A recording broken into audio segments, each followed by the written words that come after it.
ဆရာအတန်ပိတ်နေပါရဲ့ဆရာ24ရက်9လ2021မြတ်စွာဘုရားတရားတွေက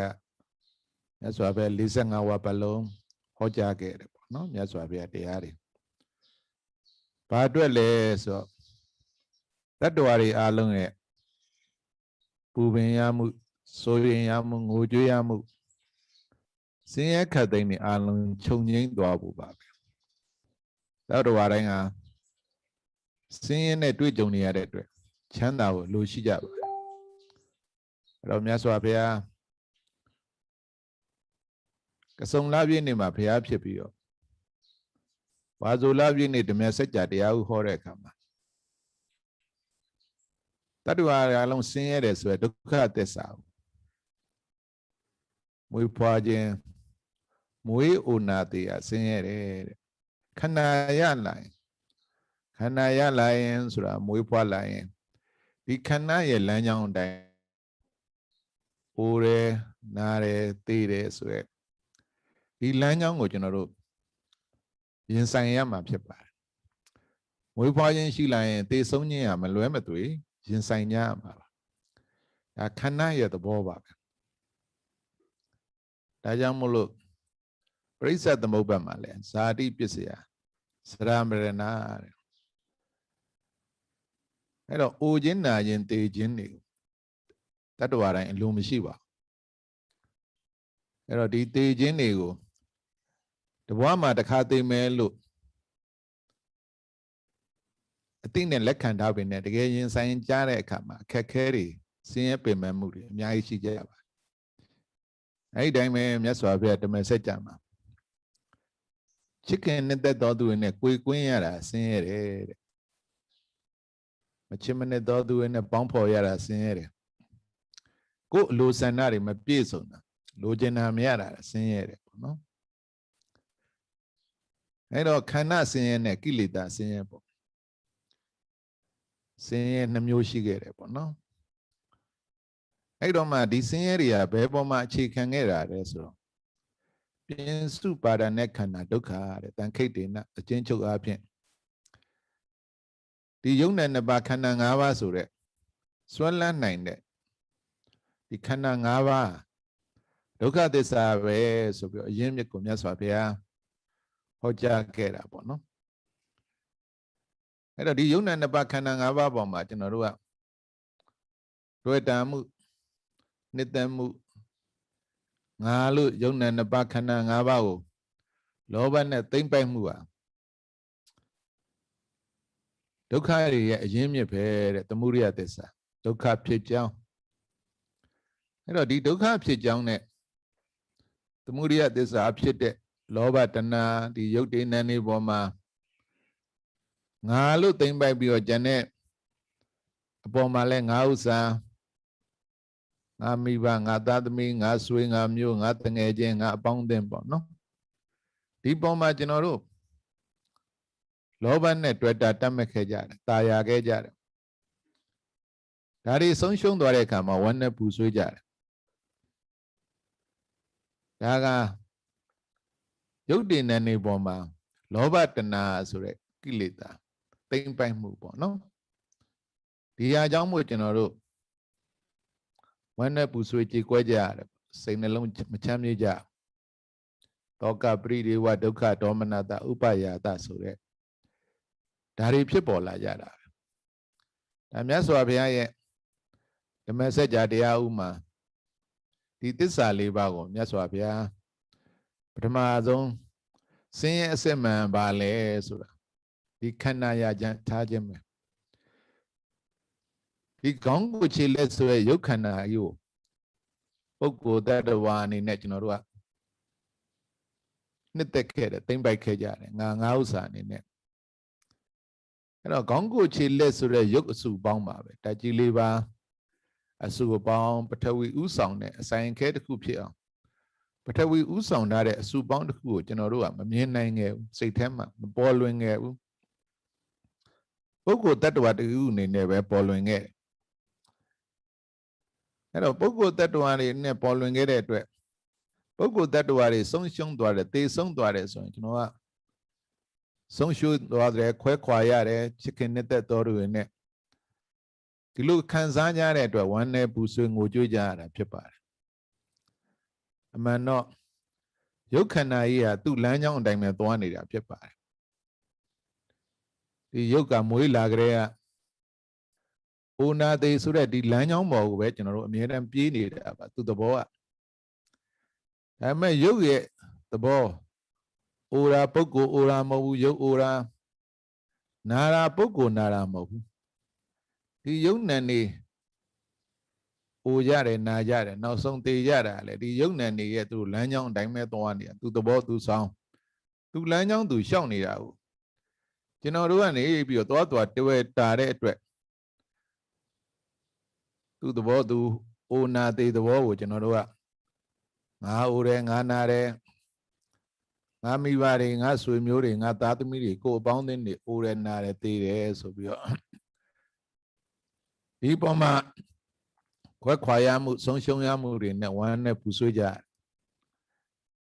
အဲ့တော့ဒီရုပ်တည်နဲ့နေပေါ်မှာအမှန်မြင်ဖို့မြတ်စွာဘုရား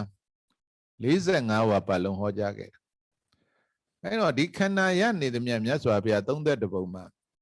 ခန္ဓာရနေသည်မြတ်ဘယ်ခန္ဓာမှမချီးကျူးဘူးဘယ်ခန္ဓာမှကောင်းတယ်လို့မြတ်စွာဘုရားမမိန့်ကြားဘူးခန္ဓာရသည်မြတ်ဆင်းရဲတာဘယ်ခန္ဓာရဆင်းရဲနေတာဒါကြောင့်မလို့ဒီခန္ဓာဆင်းရဲကိုခြုံငိမ့်စေဖို့ဆင်းရဲတွေခြုံငိမ့်သွားတာကိုပဲချမ်းသာစေချမ်းသာမှန်ခန္ဓာရပြီနဲ့ဆင်းရဲသက်သာအောင်ပဲလုပ်လို့ရတယ်ဒီအိုနာသေးဆိုတဲ့ဆင်းရဲကိုကုံဆုံးသွားအောင်ကျွန်တော်လုပ်လို့မရဒါကြောင့်မလို့ဒီခန္ဓာဘာကြောင့်ဖြစ်ရတာလဲဆိုတော့မြတ်စွာဘုရားလေးသင်္ချေကဘာသိန်းပါရမီဖြစ်စွန့်လွတ်အနစ်နာခံပြီးရှာဖွေခဲ့တဲ့အခါမှာဗုဒ္ဓဂါယဘောဓိပင်နဲ့ရွှေပလင်မှာတဏှာလက်သမားဆိုရလက်တဲ့တရားခံတဏှာကိလေသာလောဘတဏှာကိလေသာကိုရှာဖွေတွေ့ရှိခဲ့တယ်ဘယ်ဟာတွေကိုလောဘတဏှာနဲ့တွေ့တာတတ်မဲ့နေတာလဲဆိုတော့ရုပ်တည်နဲ့နေကိုငါဟာငါဥစ္စာငါခန္ဓာငါအနေနဲ့လောဘတဏှာနဲ့သိမ့်ပိုက်ထားတဲ့ဒီတဏှာလက်သမားဆိုရလက်တဲ့တရားခံကိုရှာဖွေတွေ့ရှိခဲ့ပြီးတော့နောက်ဘဝနောက်ခန္ဓာအိမ်တွေကိုမင်းဆက်ဆောက်လို့မရတော့ဘူးငါမင်းကိုရှာတွေ့ပြီမင်းကိုငါဖျက်ဆီးနိုင်ပြီဒါကိုမြတ်စွာဘုရားကြွေးကြော်နိုင်ခဲ့ရတယ်ဘယ်တော့မှကြွေးကြော်နိုင်ခဲ့လဲဆိုလေးသင်္ချေကဘာသိန်းပါရမီဖြစ်6နှစ်တာဥရုဝေလာတော်ထဲမှာဒုက္ခရစရိယအကျဉ်းဆိုတဲ့ကိုညှင်းဆဲပြီးတော့အဆုံးစွန်ထိရှာဖွေခဲ့ကမှနောက်ဆုံးမှာဒီလောဘတဏှာဆိုရဲ့ခန္ဓာအိမ်ရဲ့လက်တဲ့တရားခံကိုခန္ဓာအိမ်တိဆောက်နေတဲ့တဘွားပြီးတဘွားတိဆောက်နေတဲ့လက်တဲ့တရားခံကိုရှာတွေ့ခဲ့ရတာဒါကြောင့်မလို့ဒီလောဘတဏှာသိအရေးကြီးပါတယ်ကျွန်တော်တို့အဲ့တော့ကိုနှစ်သက်မှုကိုနဲ့ပတ်သက်တဲ့မိသားစုတွေဆွေမျိုးတွေအပေါင်းအသင်းတွေကိုနှစ်သက်တဲ့ဒီလောဘတဏှာကိုကျွန်တော်တို့အလွန်သတိထားမှာဖြစ်ပါတယ်ဒါကိုမြတ်စွာဘုရားလေးသင်္ချေကဘာသိန်းရှာဖွေတွေ့ရှိခဲ့ပြီးတော့ဒီလောဘတဏှာတွေဘာကြောင့်ဖြစ်နေတာလဲဆိုရင်အမှန်မသိလို့ပေါ့ဒီရုပ်တည်နဲ့နေရဲ့သဘောတဘာဝအမှန်ကိုမသိလို့ရုပ်တည်နဲ့နေကိုကျွန်တော်တို့ကခင်နေမင်းနဲ့တွဲရတက်မဲ့နေကြတယ်လောကတတ်မဲ့ချက်ရမိသားစုရဲ့ဆွေမျိုးတွေမိတ်ဆွေတွေဆိုပြီးတော့ခင်မင်နဲ့သမုဒိယတန်ရောစင်တွေနဲ့ကျွန်တော်တို့တွေ့တာတက်မဲ့ခဲ့တဲ့အတွက်ဒီရုပ်တည်နဲ့နေပျက်စီးဆုံးရှုံးသွားတဲ့အခါမှာကျွန်တော်တို့ဝမ်းနေကြရတယ်ပူဆွေးကြရတယ်ငိုကြွေးကြရတယ်အဲ့တော့ဒီပေါ်မှာကျွန်တော်တို့ဘာလို့ရမှာလဲဆိုတော့တန်ဝေကတရားတွေထဲထဲဝင်စိတ်ထဲမှာနစ်နေအောင်နှလုံးသွင်းကြဖို့လိုပါတယ်လောကကြီးမှာကြုံတွေ့နေကြရတာမွေးအိုနာသေးဆိုတာဘယ်သူမှလိုရိုးမရှိပါဘူးမြတ်စွာဘုရားတို့ယဟန္တာတို့ဒီကိလေသာကုံစင်တဲ့အခါကျမှလောဘဒေါသမောဟဆိုတဲ့ကိလေသာတွေကုံစင်တဲ့အခါကျမှဒီမွေးအိုနာသေးဆိုတဲ့ နောက်ဆုံးဆင်းရဲရဲ့အရင်အမြင့်ခန္ဓာကြောင့်မို့ဖြစ်ပေါ်တဲ့ဆင်းရဲဒုက္ခခတ်သိမ်းအကုန်ငြိမ်းသွားတာကိုပဲနိဗ္ဗာန်လို့ဒီလိုဆိုပါတယ်အဲ့တော့ဒီမွေးအိုနာသေးဆိုတဲ့ခန္ဓာအပေါ်ကိုအမှန်မြင်မှုလို့တယ်ကျွန်တော်တို့ခန္ဓာရဲ့သွားရလမ်းကြောင်းကိုအမှန်မြင်နေရအခက်ကြီးတော့မဟုတ်ပေနဲ့ကျွန်တော်တို့မှာအမှန်မသိတဲ့မောဟအဝိဇ္ဇာဖုံးလွှမ်းပြီးတော့လောကသမုဒိနယ်ကသတ်မှတ်ထားတဲ့မိဘတွေဆွေမျိုးတွေသားသမီးတွေမိသားစုတွေကိုယ့်ရဲ့ခင်ရမင်ရမိတ်ဆွေပေါင်းသင်းနေပေါ့နော်ဒီပေါ်မှာတွေ့တာတက်မဲ့နေတဲ့လောဘတဏှာကိုကျွန်တော်တို့မြင်အောင်ကြည့်ပြီးတော့တဥပေါ်တူမေတ္တာတရားနဲ့စောင့်ရှောက်ပြီးတော့ကူညီတဲ့ဒီလောက်အနေအထားတစ်ခုပဲအိုနာတေဆိုတဲ့လမ်းကြောင်းပေါ်ကိုသွားနေတဲ့တတ္တဝါတိုင်းကအကုန်ဆင်းရဲကြတယ်ယုံ nant ရနေတဲ့ပုဂ္ဂိုလ်တိုင်းကတတ္တဝါတိုင်းကအကုန်ဆင်းရဲတယ်ဒီပေါ်မှာကျွန်တော်တို့စိတ်ထဲမှာမြင်တတ်လာမှာဖြစ်ပါတယ်ယုံ nant ရနေတဲ့တတ္တဝါတိုင်းအိုနာတေလမ်းကြောင်းပေါ်ကိုသွားနေတဲ့အတွက်ဆင်းရဲတယ်ဒါကြောင့်မလို့တတ္တဝါတိုင်းပေါ်မှာမေတ္တာထားနိုင်လာတယ်ဆင်းရဲတွေကိုသက်တောင်ကူညီစောင့်ရှောက်လာနိုင်တယ်စိတ်ထဲမှာတူပေါ်တူဒါကြောင့်မလို့မြတ်စွာဘုရား45ဝါပတ်လုံးဘာတွေဟောကြားခဲ့လဲဆိုတော့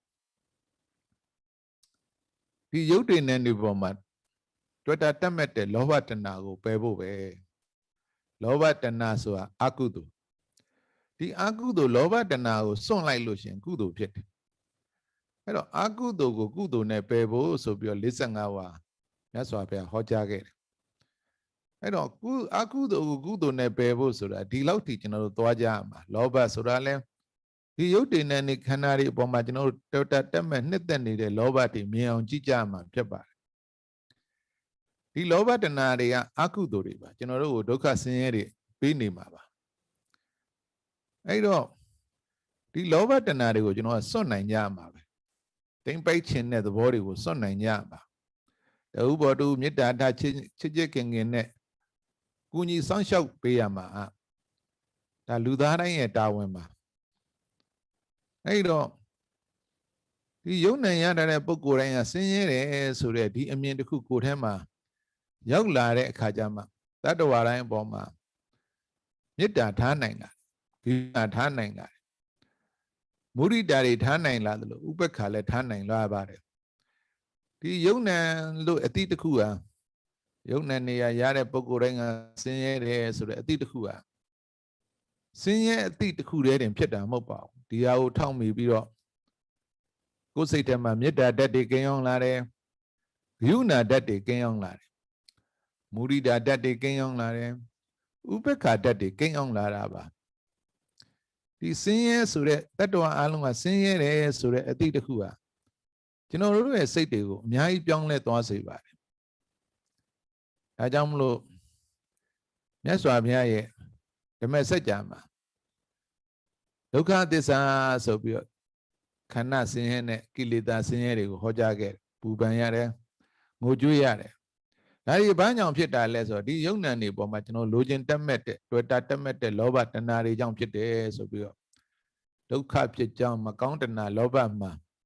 သစ္စာသမုဒယမှန်မောလာဆိုပြီးတော့မင်းကွန်းဆရာတော်ဘုရားကြီးဆက်ဆိုခဲ့ပါတယ်အဲ့တော့မှဒီဒုက္ခတွေချုပ်ရနိဗ္ဗာန်ဆိုပြီးတော့တဏှာချုပ်ရနိဗ္ဗာန်မှာသစ္စာသမုဒယမှန်မောလာ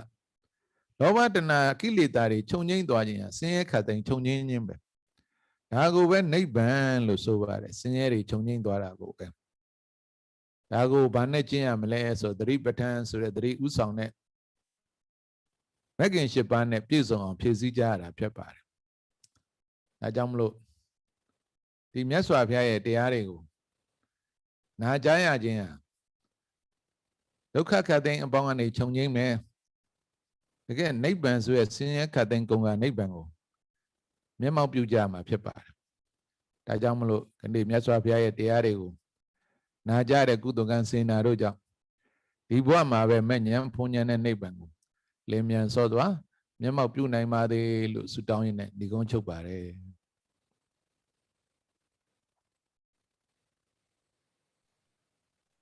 ဆရာ အာ အာတုအာတု